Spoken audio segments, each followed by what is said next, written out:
আপনি কি শেষ করেন ভাই? এই বিষয়ে আমরা দুর্বল নাই।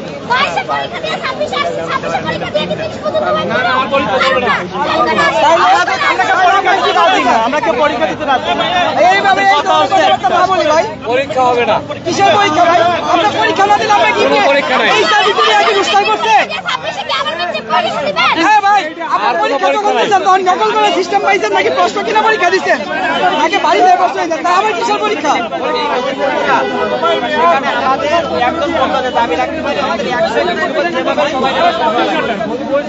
আরে কোচিং সেন্টার বলে রিসোর্ট আছে। এই যে দেখেন 2022 সালে কি হয়েছে, এই কি হয়েছে?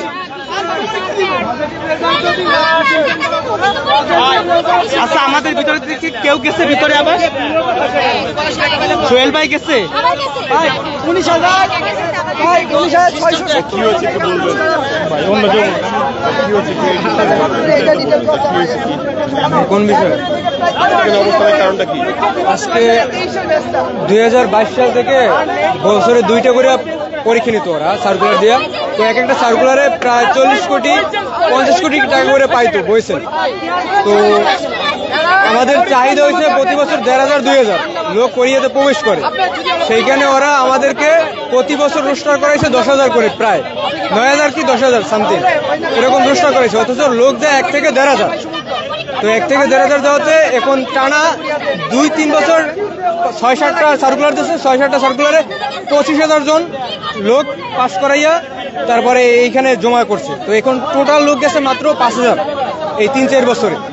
তো তারপরও এই যে লোক কমতেছে, মানে প্রতি বছর 1500 থেকে 1200 থেকে 800 এরকম ইস্যু কম হতে হতে আসতেছে, কিন্তু তারা অতিরিক্ত সার্কুলারের কারণে আজকে এতগুলো লোক জড়ো হয়েছে। আর এক একটা ইপিএস যোদ্ধাদের এই প্রসেসিং আসতে হলে 2 লাখ মানুষের সাথে যুদ্ধ করতে হয়। 2 লাখের মধ্যে যুদ্ধ করে 20,000 জনের মধ্যে টিকতে হয়। সেখান থেকে যুদ্ধ করে 5,000 জনে টিকতে হয়। সেখান থেকে যুদ্ধ করে 4,500 টিকতে হয়। তারপরে মেডিকেল, জব ফরম, অনেক নানান কার্যক্রম আছে। তারপরে আপনার রোস্টার হইতে হয়। আমরা চাচ্ছি আমাদের যে কোনো প্রসেসের মাধ্যমে আমাদের আবারও রোস্টার করা হোক এবং আমাদের বিষয় ইস্যু নিশ্চিত করা হোক যে আমরা যেন কোরিয়াতে যেতে পারি। কারণ এটা বোয়েসেলের ব্যর্থতা। এখানে কোরিয়া আমাদেরকে আপনার প্রতি বছর 10,000 কোটার একটা অফার দিচ্ছে, কিন্তু বোয়েসেলের কর্মকর্তা সেখানে ব্যর্থ। যেখানে একটা সরকার 90% যদি দেশ চালাতে ব্যর্থ হয়, সে অটোমেটিক পতন হয়ে যায় সেই সরকারে। সেখানে বোয়েসেল 90 থেকে 95% ব্যর্থ এই কোরিয়ার লাইন ধরে রাখার জন্য। তো তারা এখনো সেই পদ পজিশন ধরে আছে, তাদের কোনো ব্যবস্থা নেয় নাই সরকার। এখানে 16টা দেশ প্রতিযোগিতামূলক কাজ করতেছে। 16টা দেশের মধ্যে 1 নম্বর পজিশনে আছে নেপাল। তো আমাদের কোনো 1 থেকে 5-এর মধ্যে থাকার মতো কোনো প্রতিযোগিতার মতো কোনো বৈশাল উদ্যোগ নেওয়া হয় না যে তারা কিভাবে 1 নম্বর পজিশন ধরে আছে। তো এখানে এই যে ভিসা বাণিজ্য ধরার জন্য, মানে এই যে কোরিয়ার বাণিজ্যটা বৈশালে ধরার জন্য তারা কোনো পদক্ষেপ নেয় না আজ পর্যন্ত। তো আমাদের টার্গেট, যে কোনো টার্গেট, যেরকম আপনি ক্রিকেট খেলা দেখেন, তারা 1 থেকে 9-এর মধ্যে 8-এর মধ্যে থাকার জন্য অনেক প্রতিযোগিতা করে। তো এরকম বৈশাল কোনো উদ্যোগ নেওয়া হয় না যে 16টা দেশের মধ্যে 1 থেকে 5-এর মধ্যে থাকতে হবে আমাদের। তারা ওই চেয়ারে বসে সার্কুলার দেয়, 50 কোটি 60 কোটি টাকা সার্কুলার করে বাণিজ্য করে নিয়ে যায় আর বসে থাকে। আমরা মিললেই চাই আজকে আন্দোলন হয়, কালকে আন্দোলন হয়, পরের দিন কেউ আসে না। এই জন্য তারা এটা কোনো পদক্ষেপই নেয় না। এখন আজকে সবাই জড়ো হচ্ছে যে আমাদের কোনো একটা ব্যবস্থা করতে হবে। মন্ত্রী এখন 5 জনকে নিচ্ছে প্রতিনিধি। তো তাদের মধ্যে আমরা 1 জনকে চিনি, 4 জনকে চিনি না। তো 5 জনের মধ্যে এর আগেও এরকম আন্দোলন করে 5 জন 10 জন করে নিছে। তাদের কোনো একটা ওয়ের মাধ্যমে তাদেরকে আন্দোলন থেকে সরিয়ে দিছে। তারা এখন তাদেরকে টাকা প্রোভাইড করছে নাকি কোনো দেশে পাঠিয়েছে সেটা আমরা জানি না। আমি ছিলাম গত 25 সালের 14 আগস্টে আমাদের এভাবে আন্দোলনের পরে তারা আমাদের এভাবে প্রতিনিধি নিছে 7 জন। তারা আমাদেরকে বুয়েসেলের যে হেড, উনি আশ্বস্ত করেছেন যে আমি যেহেতু নতুন, আমি এগুলো বুঝি, একটা ব্যবস্থা নিব, পজিটিভ একটা রেজাল্ট করব, যেন সবাই একটা ব্যবস্থা করা হয়, যাওয়া কোরিয়া যেতে পারে। তারা দোহাই দিতেছে যে কোরিয়া করে এইসব কাজ, কিন্তু আমাদের দ্বারা অনেক অপশন আছে আমাদের রোস্টার করানোর, কিন্তু তারা আমাদের কোনো সেই অপশনগুলো নিতেছে না। অনেক অপশন আছে, রোস্টার, অটো রোস্টার, প্রসেসিং, কিন্তু নেওয়ার পরে উনি আমাদেরকে আশ্বস্ত করার পরও কার্যকর কোনো পদক্ষেপ নেয় নাই। এর মধ্যে আমাদের আন্দোলনগুলো আবার স্থবির হয়ে গেছে। এখন আবার আমরা আজকে গত 4 দিন থেকে এখানে শান্তিপূর্ণ অবস্থান করে আজকে আমরা এই আন্দোলন করতে দর্শক আমরা দেখছিলাম যে এখানে কিন্তু অনেকেই যারা প্রবাসীরা রয়েছেন প্রবাসীরা কিন্তু এখানে তারা তাদের বিক্ষোভ এখনো চলমান রেখেছেন। বলেন তো, কিছুদিন আগে দেখলাম প্রতিমন্ত্রী আসছিল, আপনাদের কি আশ্বাস দিয়েছে? না, আমরা এখানে ক্লিয়ার না ভাই, আমরা এখানে উনি কি বলছে এই বিষয়টা জানতে চাই। ওনার সাথে আমরা কোনো যোগাযোগ করতে পারিনি। আমরা এখনো আমাদেরকে আবার জানানো হবে। আমাদের এখনো কি দাবি নিয়ে আসলে আসছিলেন আপনারা এখানে? আমরা এখানে এসেছি অটো রোস্টার, মানে আমরা যারা ডিলিটকৃত 22-23 সালের ইপিএসসি স্টুডেন্ট আমরা আসছি, আমাদেরকে যেন অটো রোস্টার করা হয় এবং দক্ষিণ কোরিয়ার ভিসার ব্যবস্থা করা হয়।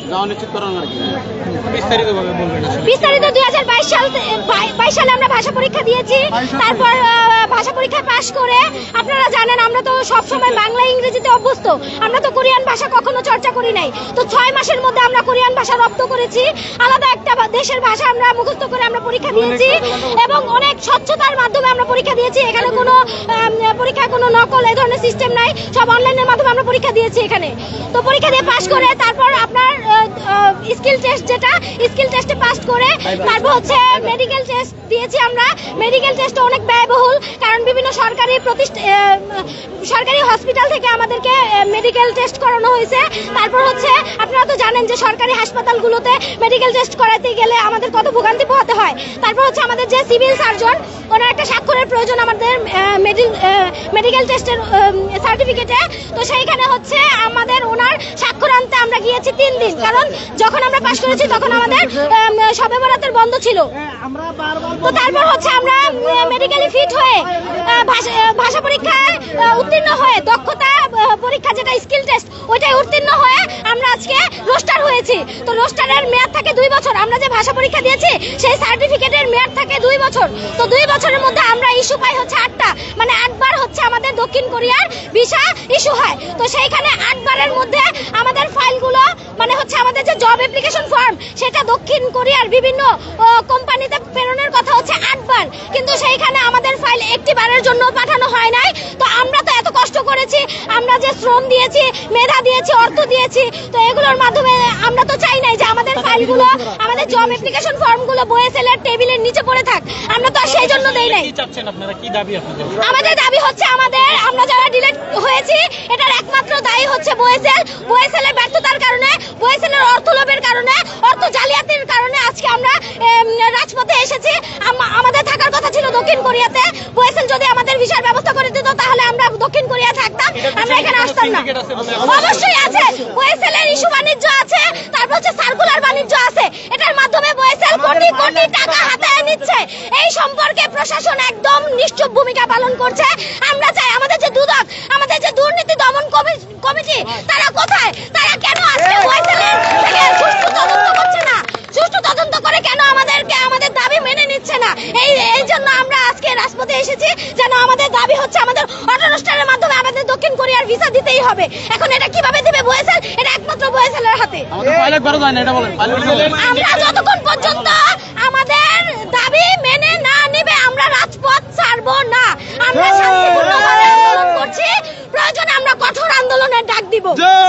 আর্থিকভাবে এখানে বাংলাদেশের বিভিন্ন জেলা থেকে ইপিএসসি স্টুডেন্টরা। আমরা কথা বলছিলাম বিক্ষোভকারীদের সাথে যারা এখানে অবস্থান করছিলেন প্রবাসী কল্যাণ ভবনের সামনে, এবং তারা যেটি বলছিলেন যে তাদের দাবি না মেনে নেওয়া হলে তারা কিন্তু কঠোরতম অবস্থানে যাবেন। আমরা দেখতে পাচ্ছি যে পুরোটা জুড়েই কিন্তু তাদের অবস্থান।